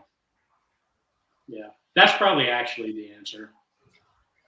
So you know what? Since we're talking about the Mississippi, you guys, and I got to bring it up because I could see the plaque there next to the grove. The first Mega Bucks, you guys beat me by, I could think, a pound or something crazy. I ended up have 11th place, and then Massengales, I think, were in 10th. Yeah. How many times have you been on the Mississippi before that tournament down there? Twice. Yeah, twice. No, I had. That was my second time. That was your third. My third time. Yeah. So what was some of the key takeaways to come out with a 9th place and only be, fishing against anglers that have been there their whole lives and fished it hundreds of times? Like, what did you guys learn and put together so quickly? Lance, I'll let you tell that story. That tournament we struggled bumping. Bumping's not something that we are great at. Like I say, we catch fish. We're not. I'm not great at it. Dom's good at it. we've caught a lot of fish and good fish bumping. We're not bad at bumping, But that tournament, we weren't confident in it. We ended up anchoring up that tournament. So we had bumped my previous 3 trips, Lance's previous 2 trips. I went for the first time by myself. My arm was hurting. Okay, yeah. I couldn't bump anymore. Well, we had success bumping. Like my first trip down to the Mississippi, that was the first Cat Masters they did at Helena, and I'd never bumped. I'd never fished a big river. I'd only fished lakes, and I kind of I went for a whole week and kind of taught myself. I didn't know very many people that were there. I didn't have anybody to really talk to, and kind of figured out how to do the boat and bump. Finally, by tournament day, it took me about 6 days. And the day of the tournament, we got on some fish, and we weighed in like a 48-pounder and a 30-pounder, and then had a couple of smaller unders. And then that trip, we went out the day after the tournament, and we went back to exactly the same spot, and I caught a 63-pounder, all bumping. And so we had kind of taught ourselves how to bump fairly decent, and we had done that every time we had gone. And then the first megabucks, we just weren't catching fish, and so we were like, let's see if we can figure out how to try to anchor up on some stuff in the river, and we figured out how to do it and had a lot of success. We what were our fish's weight that day? I don't know. I know that we caught, I think it was a 47 at the very end, like a bell ringer at the end to beat Alex. Yeah, we were fishing. We were fishing deep brush piles in the middle of the river, anchoring. Well, we were spot locking on them and fishing back behind the boat with like 2 to 3 pounds of lead.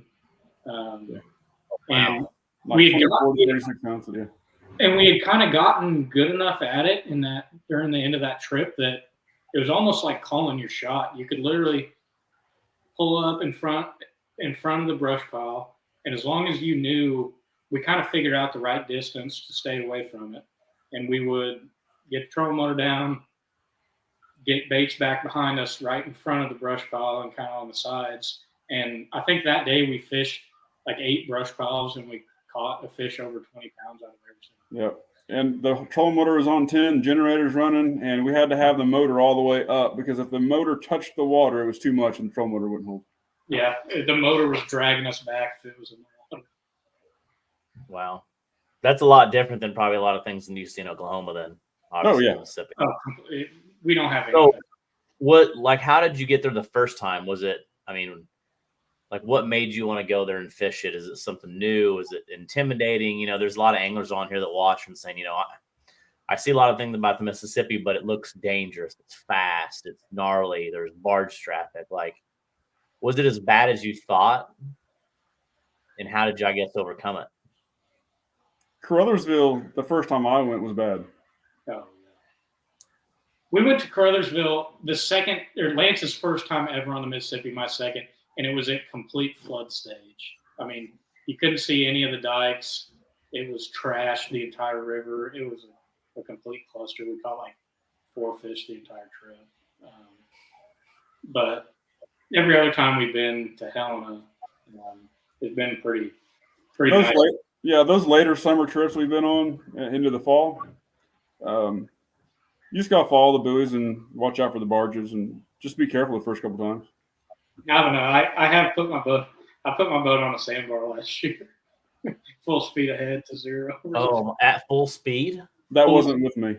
Well, yeah, it was me and my boat. I took a couple of my friends to fish the last Cat Masters they had at Helena, and I put it. I was driving and not paying enough attention, and I thought I was one bend down, or I thought I was a bend farther down than I was, and I'd run the river enough to where I kind of, in the back of my head knew where stuff was, but in my head I was one bend above where I was, and I cut the inside a little too much, and went from 30 to 0 in about 50 feet. Oh my! Now, That's like a Scott Linton move there. yeah, it was not good, but we got pulled out and everything was okay. Nobody got hurt. Oh, so somebody had to pull you out. Yeah, we couldn't. We tried to dig it out, but He tried for a couple hours trying to dig it out. yeah, we had to call somebody, and they brought a chain and yanked all his glasses out. Yeah, I've known a few people that are that have loaded it up on a sandbar. Yeah, I did. I'm one of them. Well, and the river changes so much, with the current and huge floods, it'll change a lot. So I mean, you got to always be careful and know what you got going on, and trust your graph and your sonar. And like I said, you just got to be careful. Yeah, no doubt. But the fishing is amazing. Yeah. I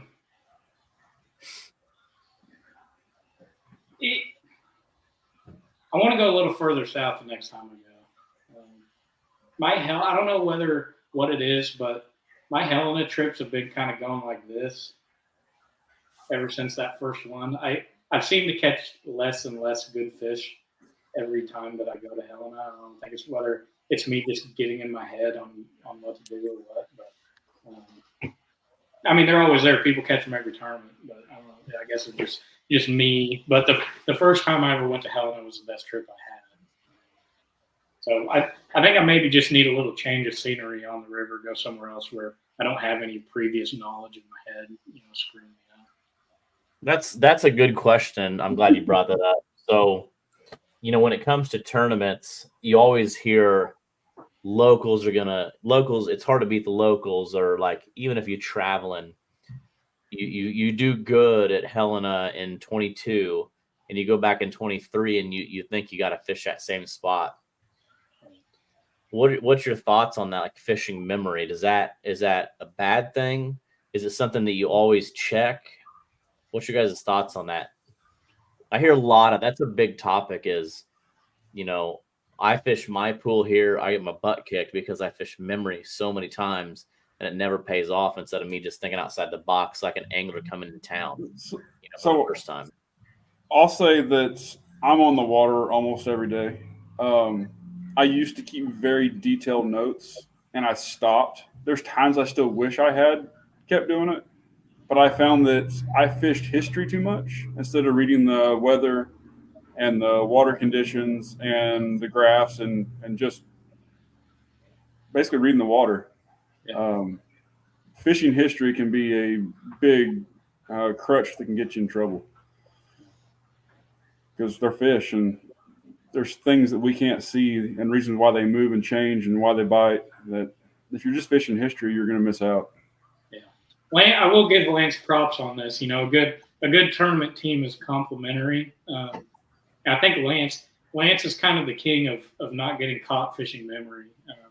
And I even fall into it myself. Like that tournament that we did, that I was talking about, that we did really good at Tawakoni. I think the next year we went back, or 2 years later, and we weren't doing that great, and we're kind of struggling. And Lance asked me where I want to fish next, and I say, let's go to where we caught him last year because we hadn't fished it. And I was so excited to go back to that area, and we're going to kill him. And Lance is kind of like, oh, I don't know. And then he kind of gives in to me, and we go back and we don't catch a single fish for the next 2 hours. Hurt us in the tournament. And he kind of gave me the kind of told you so on that one. So I will say he is good. He's good at not letting that prior stuff kind of mess with you, especially if the conditions aren't right for what's going on. But it is good to know the history. It's always got to be part of what you look at, but you can't be your sole way of fishing.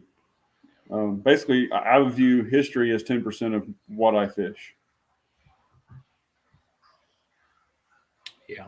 And then another thing that I've seen, like I've got to fish with so many people and so many different, teammates, that are partners over the years. And I think there's something to be said about a good tournament team.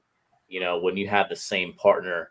I got to spend the day on the water with you guys and just, you guys are like this seamless, like, you know, if Lance jumps behind the wheel and he's finding a spot, and then before Lance gets up, you know, Dominic's already getting bait ready, and like it's just so like you guys have it nailed down, and like that's a big thing. And I've been with a lot of anglers that are like that, and usually they're the ones that are tough to beat, because if it's noon and you haven't got a bite, you guys can make that transition and say, hey, we got to do something different. You know, you're not like throwing rods out of the boat. Well, you might be, but I mean, for the most part, like you guys can be, I would assume you guys are, you know, calm and collective in that scenario. And like I said, it's, I've seen some people that are not nothing against them, but they're just not, they don't click. Yeah. And you guys click. And there's a lot of good teams out there that click. And that's a big part of being successful. I mean, I believe you guys can be the team to beat in 24 for sure. I mean, you guys are just really good. Well, we think very similarly too. We always joke about this. Like you could blindfold me and Lance and drive us somewhere to a lake we've never been to, and put us in a boat with a graph and a topographic map, and tell us to pick out 5 spots to fish, and we'd probably end up in the exact same 5 spots. It's scary. Similar, and sometimes it works really well, sometimes it doesn't. But yeah. What do you guys use the same sonars? Yeah, we both use Lowrance. Lance, you can tell me. Yeah, we both use Lowrance. Yeah, it's pretty much all I've used for, I don't know, about the past 10, 12 years. Are you guys using live scope, their front forward sonar? I use active target Lowrances, and not for catfish. I haven't found it all that useful for catfish. They move quickly. They hunker in the mud. I don't know. I just haven't found it all that useful for it. There's certain very specific scenarios that have more to do with targeting something you're fishing rather than targeting a fish, that we use it for every once in a while. But target a structure, it's a little easier, but we haven't pulled it out and used it on any Twisted Cat tournaments. Yeah, I think so. Actually, on the way home, we had almost a 7.5 hour drive from Grand Lake, and Liz was passed out, and I was, after I got some of my phone calls, I listened to some podcasts, the Bass podcast, see what their world's about and what I can take away from it. And they had Josh Jones on talking about forward-facing sonar, and obviously he's kind of like the bad boy of that with the crappie world, what he did there, and then now, you know, he's just a guiding for bass. And they kind of asked him, you know, what is your thoughts, even though you're making money and stuff on it? What are your thoughts of the future? Is it bad for the sport? You know, the tournaments. And then what was really interesting is they talked about, you know, like Kevin Van Dam is the guy, like he is the GOAT of bass fishing. But is it fair that a high school kid can come out and go beat Kevin Van Dam just using forward-facing sonar?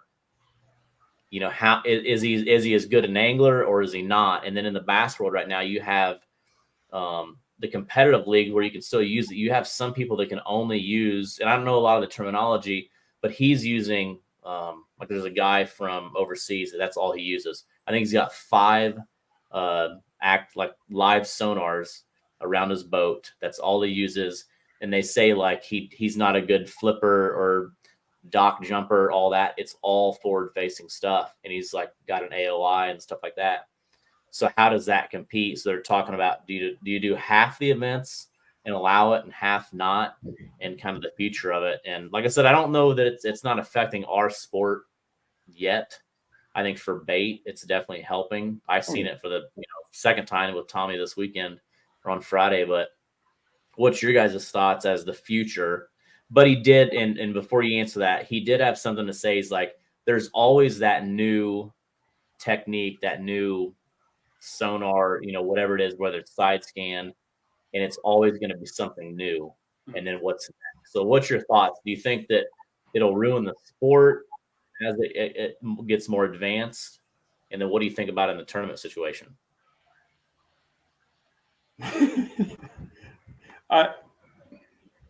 I use it for other species. I use it for fishing. I don't think it's going to hurt our sport. I just don't think it's going to. In the rivers, you got so much current, you can't control a boat doing it. At least in the current setups we have now, I don't think it's going to hurt our sport. Lakes, I haven't spent a huge amount of time trying to perfect it for catfishing. A lot of that's because I'm guiding, almost every day, and I take 4 or 5 guys out, and you can't have 4 or 5 guys casting heavy weights or trying to target a catfish. It's just, and most of your catfishermen most of them, but a lot of them don't know technology, or it's not a big part of their life. They want to get out and enjoy fishing. They don't want to look at a screen all day. And I kind of agree with a lot of that. We like the outdoors for a reason. So it will have a place in it. Somebody will perfect it, and it will have a place in our sport somewhere. But I don't think it's going to take over. I agree. I mean, and Josh was saying, like Josh Jones, for those of you who don't know, he's the baller when it comes to live scope. He's even saying that he only targets, like he can tell if it's a double-digit fish. He doesn't even throw on anything that's not double digits.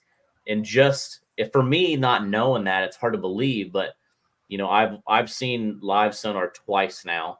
Once I was just crappie fishing out of the front of a boat, and then Friday I went out with Tommy, and you could literally, like, he was showing me the difference between shad and crappie, and in a minute I kind of understood that and could see it. So, like I've got live scope. I haven't put it on my boat yet. I'm going to work on that hopefully this weekend, and I'm excited to play with it. Definitely for just even the bait side of things, but if it can work for the tournament side or for the catfish side, that's a huge advantage. But it's going to take time. You got to really put in some work, I think. Yeah. I kind of have my own perspective on it. Lance knows this. I try not to be the old man yelling at the cloud, all these kids and their new live scope, we need to ban it.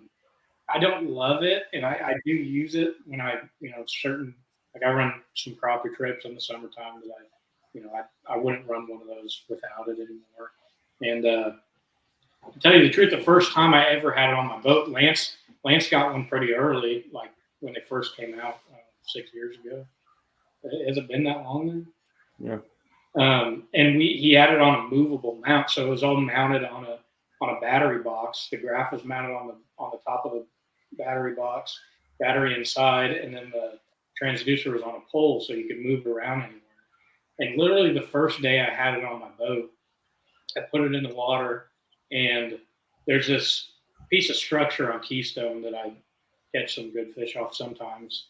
And I got on my trolling motor, and I pulled up directly on top of the piece of structure and put the live scope down. I couldn't see a fish. I wasn't fishing for a fish that I could see on the live sonar, but I dropped a bait that I could see it go down and stopped it right above the structure. And I sat there for like 2 minutes, and I was just watching the screen, and all of a sudden here comes something off the structure, watched him eat it, bent the rod down, and caught him. It was like a 25-pounder. So the first day I ever had it on my boat, I actually successfully, technically used it to catch a catfish. And I have not done it again to this day. Maybe because I have kind of something in the back of my head that's kind of against it.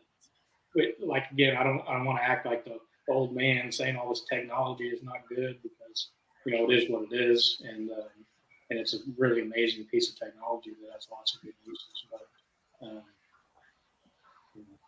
I'm not doing it. I'm not out there doing it. Yeah, I don't know. I think it's definitely a topic. I think it's interesting to think about. And like I said, who knows what's next? I mean, I'm just getting involved in it now, and I'm sure you guys have seen it just in the last 6 years, how well it's evolved. I mean, now you've got Hammerhead sonar that has a deal you put between the sonar box and the battery to kind of soup it up, and they're throwing 16,000 jig 40, 50 feet away from the boat and seeing it drop down. That's wild. Well, I think the fact that we've made it 6 years without it completely making every way of fishing of our sport obsolete like it has crappie and bass fishing. I think that the fact that we've made it this long without that happening is kind of telling you that maybe it's not going to change our sport the way it did crappie and bass, because you talk to anybody that crappie fishes. I mean, bass is kind of the same way now, but especially crappie fishing. They won't even crappie fish. Like, if their live scope breaks or stops working, they literally will not even fish anymore. Like, not that you can't do it, but it's so much better and it's so much easier with it that it's basically made. I mean, it's made spider rigging obsolete. There's literally no reason to spider rig anymore. But I think the fact that we've made it this long without it completely drastically changing the way that everyone fishes, like it has crappie and bass, I think that kind of tells you that we're going to get it right. Yeah, we're not all staring at a screen all day. Yeah, some people are going to use it for certain scenarios and improve. It's not fundamentally changing every aspect of how everyone catfishes, like it really has crappie fishing and bass. Yeah.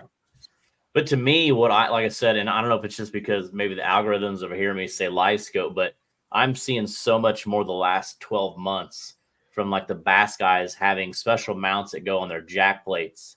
So they've got one that just stationary on their jack plates, and then they got one on each side of the boat.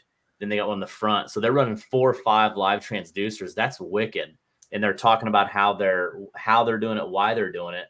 And it's making sense. And like, gosh, that's a lot. But again, for them, if it's working, and they're finding those fish. One thing that Josh Jones said that I really picked up on, and again, I don't know the first thing about bass fishing, but he said what was cool, him and the other guy that's actually a pro were talking about what they've learned is when they used to target like the little hump in the lake or the structure and find those with live scope, they've noticed that like they're out in the middle of the lake in a spot that they never would have thought that this big bass would be. And they would find this big bass at spots that they years ago nobody ever went to, like just out in the open water, like they're finding them. And that's like the big key that they're like their takeaway. So that's pretty interesting to think about. It's changed how they're targeting them, how they're finding them. They're, getting on them easier. I thought that was pretty interesting because, you think catfish or fish at all, structure. So, if you're finding some out in the open water, that's different.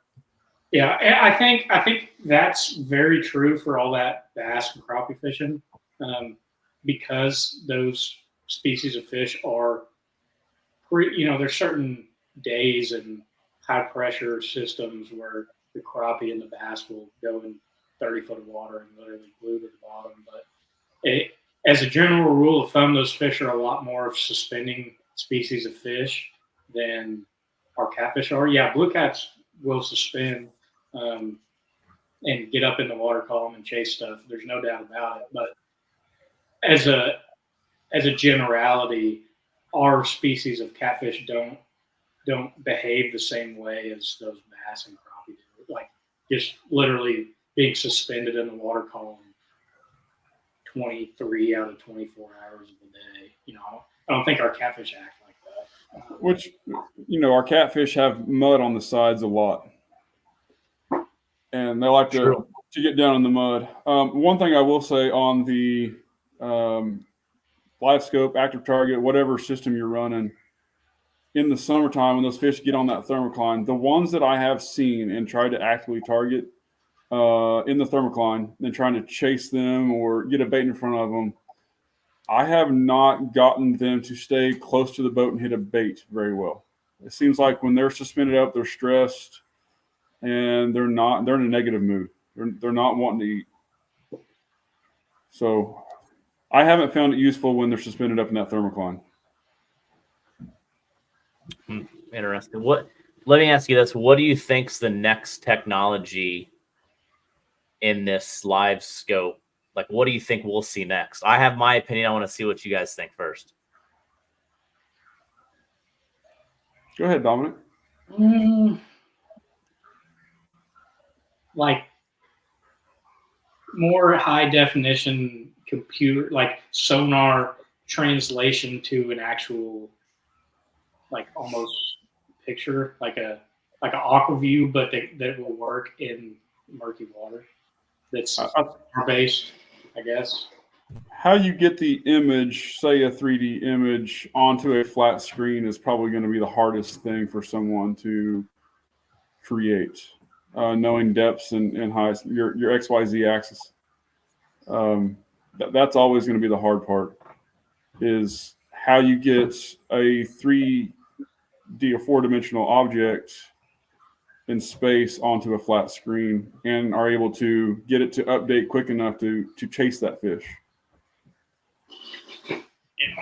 I don't know.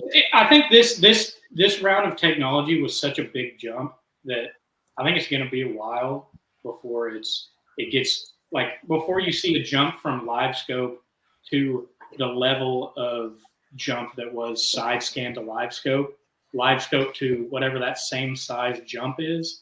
I think is a ways off just because of how impressive the live sonar technology really is. I think it'll be a while before we see something that's like, oh my gosh, this makes live scope obsolete. It's hard. It's going to be really difficult to jump a whole lot from the live sonar that we have. Yeah, I think what I'm curious about, or what I possibly think, is that like on the live scope, from just seeing it and reading and watching a lot of podcasts, is I think we'll see something where maybe you'll be able to mark a certain fish. So as you're scanning, you could almost kind of mark that fish and follow it. That makes sense, like color coding. Track it. Kind of track it. Yeah, I see stuff like that. I think that'll be the new technology. And I also think that probably a lot of these companies already have the next technology out, and they're kind of waiting. Garmin's probably ready for Lowrance to come out with something new, and then they're coming out. It's kind of always the same transition as you know what I mean, over the years. But if you think about something like that, though, that's not necessarily a new technology. That's just a new tool for the technology that you have. Yeah. That'll be interesting. Yeah, for sure. Oh yeah, definitely.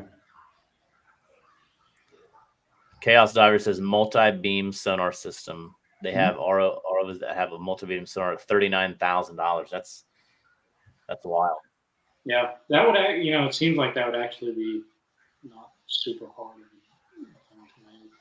Yeah, like I said, I'm excited just to get live scope, and I've watched a lot of videos on what different things look like. I just finally seeing it in real time and being able to see what shad and crappie look like, and the shad ball, and then what you bring up in the net, like what size those are, and starting to put that together. That's interesting. You can, but it could kill a lot of time if you put too much time into certain fish, or you find a school of shad and there's some catfish underneath there, and you spend 4 hours and you don't get bit, and maybe they're a spoonbill or striper or whatever, and then now half the day is gone. Well, so we do have a funny story about exactly that from the other day. Let's hear it. So that we've got a buddy that's a big livestock guy who fished a tournament the other day, and I texted him, asked him how the bite was, and he said it was kind of tough. And then he texted me and said that he chased one fish around he chased a fish around for hours and didn't catch it.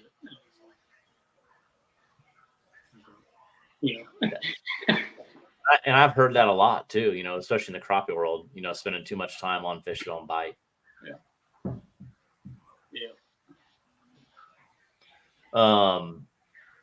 I guess real quick, also tell us a little bit about what you got going on, Dominic. Yeah. So what you're wearing on your shirt. Yeah, you can see it here. I've been kind of showing it off all video so far, but I have something cool that is kind of right now that I've been working on for almost a year and a half now. That is pretty much done and ready. We've been kind of keeping it hush a little bit. And we're to the point now where we're actually live. We're still fixing some stuff, but we're pretty much there. So a year and a half ago, I decided to start planning and building a a platform that is a video and live streaming app that is made for the outdoors, for basically all outdoor activities, from fishing to hunting to camping, hiking. We want to get pretty much everything outdoors on there.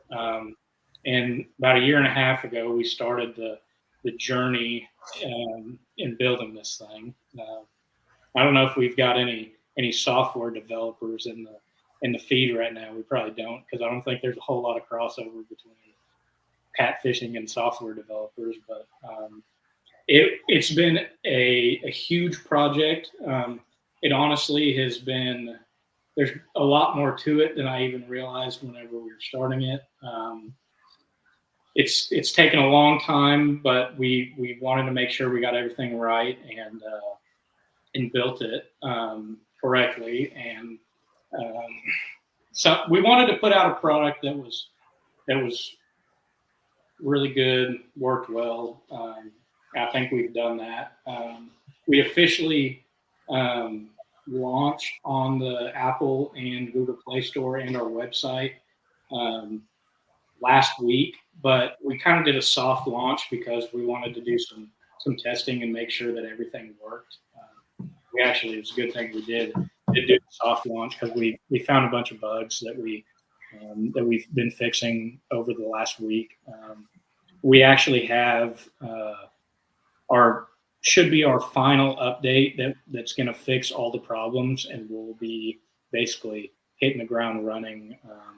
It's up in review on Apple right now, so it should be accepted sometime the end of this week, maybe. He'll have it pulled up on his phone. You can go to the App Store and download it right now. It's called Timber TV, and go check it out. But just know they're all on your screen. Yeah. Can you share your screen? Yeah. But what I was saying was there's a couple bugs that we're still working on that'll all be fixed by the end of this week, and it'll be 100% good to go with no issues. But you can go check it out right now. But I'll show you kind of what we look like. This is the website. So we have, like I said, we've got an Apple, an iOS app, an Android app, and a website. The app looks a little bit different, but this is what the website looks like. You can see, Timber TV. We've got our different categories here. We can add and change categories based on what people want to do. But you see, it's kind of YouTube style, long form videos. You can post, this guy.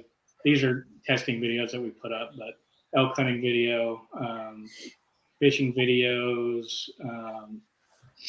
So it's basically it's a lot like a YouTube, but it also has a live streaming functionality that works a lot like TikTok's live. Part of the thing we were working on today is getting the live stuff working. We were having some issues on the phone, but I think I should be able to do it here. I won't worry about it now, but you can create an account, post videos. This is what the profiles look like. This is my profile that I made, my profile picture. You can create future live streams where you go in and say, I'm going to go live next week doing this, and people can say they're interested in it, so people can, be ready. Where's that fish at? That's an Ulaga fish. Okay. Yeah. So this is kind of like, so it's almost like if you can do the TikTok stuff, like TikTok, but for outdoors. Right. Except it's more long. It's more focused on long form video, like YouTube videos, rather than short TikToks. So if you're watching this, you have a chance to jump on Timber TV in the beginning and grow your brand before it blows up. Exactly. Yep. But yeah, we've been working really hard on it for a long time, and I'm really proud of what we've built. And we obviously we need creators on there to get eyeballs. We're going to do a bunch of marketing ourselves, obviously, but the business, the way these businesses are set up is you're dependent on creators to get on there and put good content up to get viewership. You think Lance will have good enough content?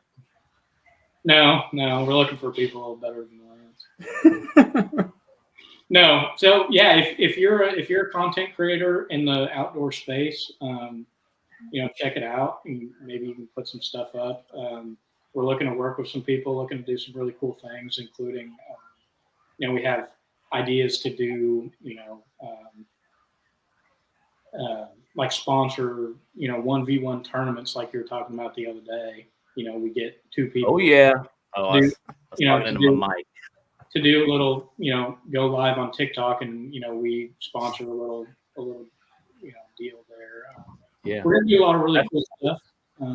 That's all. There's a lot of things, there's a lot of, as time gets older, you know what I mean? There's not a lot of TV anymore is what I'm saying. So it's, there's going to be Timber TV, but there's not a lot of like sitting down and watching commercials and, like the Pursuit channel. And really, I don't know the last time I had cable or dish I don't even know if Dish and DirecTV still exists, because the last time years ago when I paid it was crazy, like $200 a month.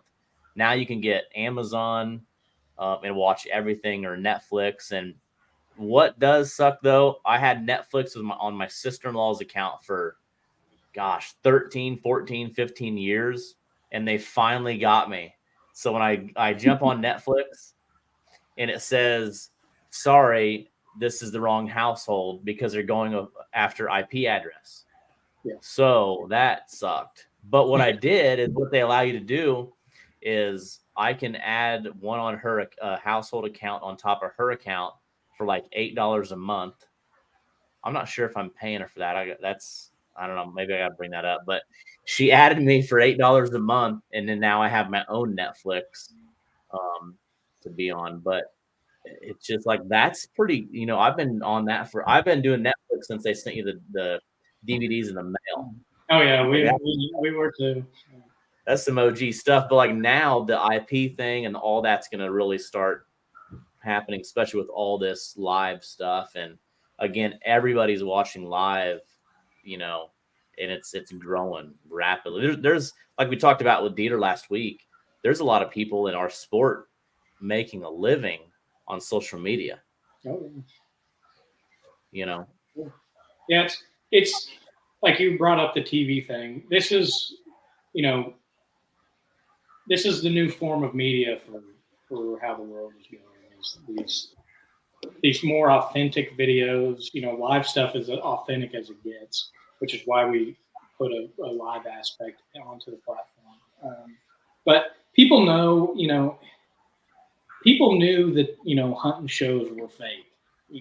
People knew that, those guys gone out, filming, they acting like they've been out there for a week hunting this deer, and they made a whole show about it. And they actually, it was a high fence ranch, and they went in on the first morning and set up in the box stand with their, eating their Pop-Tart, and shot it, after they've been there for an hour. And they knew that those kind of TV shows were not authentic. And this form of media is, when it comes to our outdoors, hunting and fishing stuff, authenticity is such a big deal. And that's why, the random fisherman YouTube channel that's not even in the top 100, YouTube fishing channels is getting more viewership than, Pursuit channel TV show is. It's SWAT. Yeah, exactly. And so that's kind of I realized that, and I realized that there's a need for an alternative place for people to do this. It doesn't exactly the hunting. So there's a big thing with the hunting stuff, especially on the platforms that are out there now. Fishing is not as big of a deal because fishing YouTube channels are not getting taken down. But when it comes to hunting, there's a lot of stuff going on with content getting taken down, people's channels getting banned for just your average run-of-the-mill hunting content. And that was part of the reason why I decided there needed to be another platform for people to post stuff on, especially hunting stuff. But fishing comes with it too. It's just another place that's really built by people that are, as I'm here, obviously you can tell I'm an outdoorsman. It's different because it's a platform that's built by outdoorsmen for outdoorsmen. Yeah. That's different than, the people that run YouTube don't know anything about hunting. They're not taking down fishing stuff, but they are hunting stuff. We don't need to get into that too much, but yeah, I'm super excited about it. I'd really love everybody to check it out, download it. If you create content, get stuff up, we're looking to work with people and be looking out because I'm gonna download it tonight. Check it out. I'm gonna make it happen. And like I said, everything's on there right now. You can see it all, but there are a couple little bugs that when we launched came up that are fixed with a new update. There's a whole process to getting stuff accepted by Apple. And so when you fix bugs and you do a software update, you have to submit it to be accepted. And basically what's going on right now is it's our newest update that fixes all the little kind of issues is in review, and it'll be done probably this week sometime. So if you do download it and check it out and you notice some kind of little bug or something that doesn't exactly work correctly, just be looking. Maybe we'll go live on it on my next tournament. Yeah, I would love that. I would really appreciate that. But yeah, check it out. Tell me what you think, and just be looking for a new update coming out this week if you do download it. Yeah. Make sure everybody you check that out, and then also before we jump off, obviously both of you guide. Lance, tell us a little bit about if somebody wants to guide with you. You're not just catfish, even though you're really good at it, but you're spoonbill. What all do you do? I guess white bass, hybrid striper, and crappie. We are both pretty much all of northeast Oklahoma. It kind of goes wintertime. We do more catfish and spoonbill. As we go into spring, we do the white bass run a little bit. All summer long, we love catfishing, but we both also really enjoy the striper and the hybrid striper and the white bass fishing. I'm pretty addicted to striper fishing. Yeah. People always ask me what my favorite fishing is, and I fish catfish tournaments, so I have to say that. And I really love catfishing, but striper fishing gets me going. Why are there no striper tournaments? Or are there? Well, one, you can't release them very well. Yeah. They don't live in a live well. Yeah, when the striper fishing is the best, well, really any time, they don't live, so you can't catch them on leash. I think it's probably. And it's a fragile fishery here in Oklahoma. Yeah. So what's the best time to go? May through July is the best, but we catch them. Like I was catching them a couple of months ago in November, but it's not good. The best time is May through July, but you can catch them sporadically throughout the year. Yeah, for the striper, the hybrids are good, really good in the fall also, the white bass. And so Lance, so today when I made the description and everything for the live stream, Lance didn't respond to me for a while, and I'm like, what is he doing? And he's working. And then when he says he was working, he wasn't lying. Where was this at? That was at Oologah. So that was at Oologah, which is just kind of northeast of Tulsa. Yes. Yeah, pretty much directly north. Yeah. So how long have you been guiding? Ooh, I think I've been guiding off and on for about 15 to 16 years now. And full-time, I don't know, 8, around there. I was a school teacher before this and coach. Yeah, somebody brought that up about you being a school teacher. Yep. So if you guys want to book a trip or interested, lancesguideservice.com. Everything's on there. Our calendars are on there now. That's one thing we were working on during the ice. Don was working on Timber TV, and I was working on the scheduling app so that our calendars were live. And you got TikTok? TikTok, Instagram, Facebook.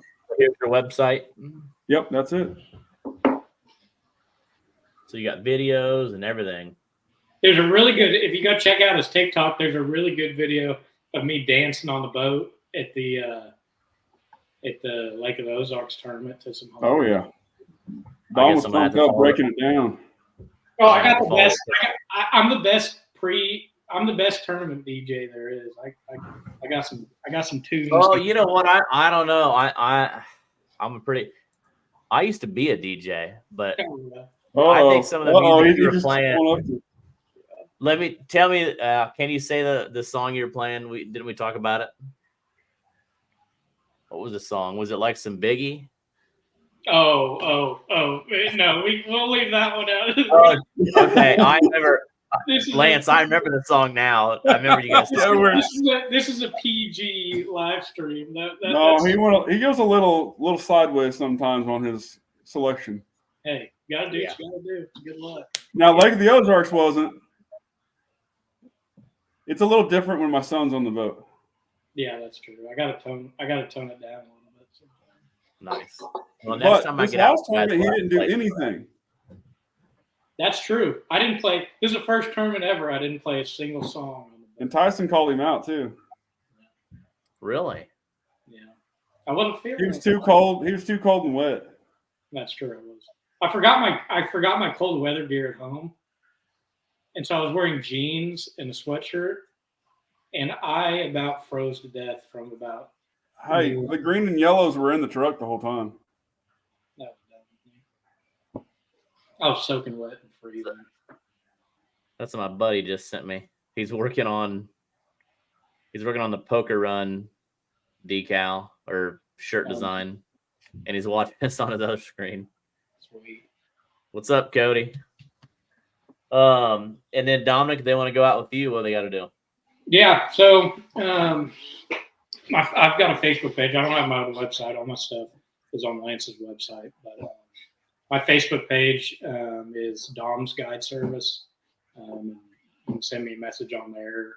My phone number's on all my posts. You can check it out there. Give me a call.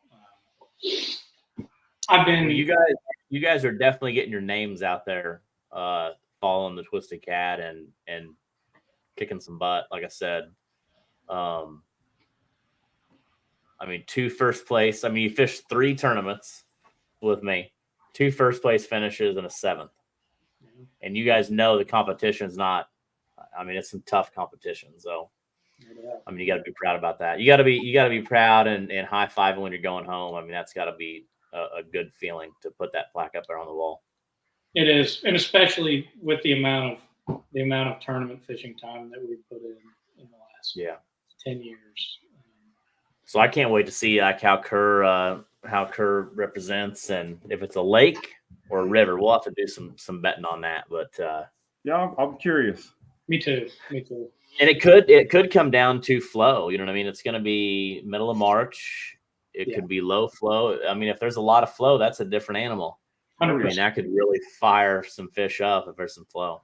No doubt. It could very easily. There could very easily be 100,000 plus, between 100,000 and 200,000 going through that lake.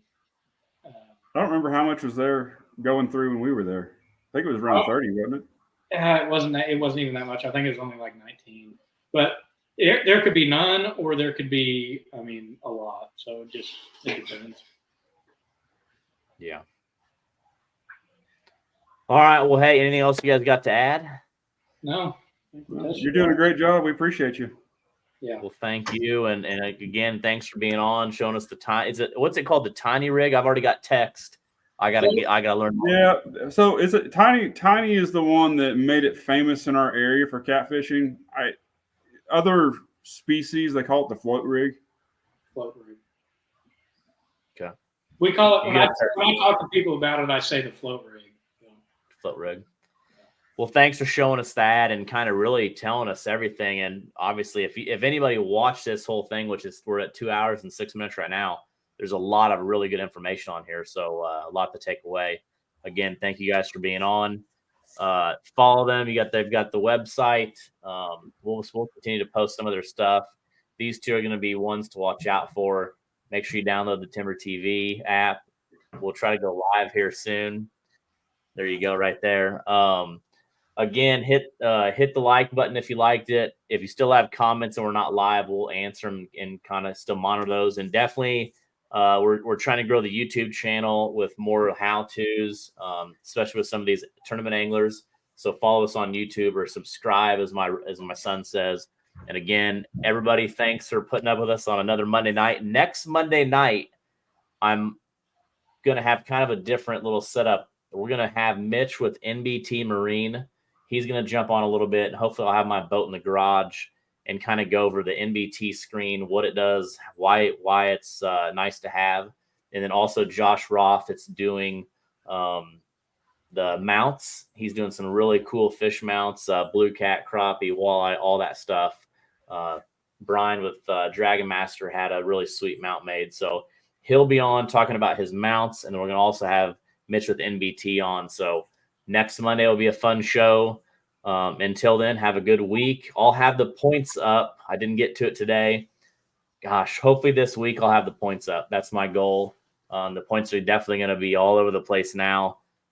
You boys are going to be number one for sure. But like I said, there's a lot of things can change. That's only 2 of 12 events. So, but that's tough too. You guys got a really, really good start. But again, our next event, March 2nd, Alton, Illinois, and then March 16th, Kerr Reservoir, Arkansas River. I'm going to Arkansas tomorrow to Fort Smith to kind of dial all of the logistics in, the ramps and all that stuff. So I'll have more info on that real soon.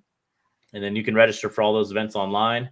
And again, thanks for watching. Thanks to all the sponsors. We'll see you next Monday night. Thanks, everybody. Thanks.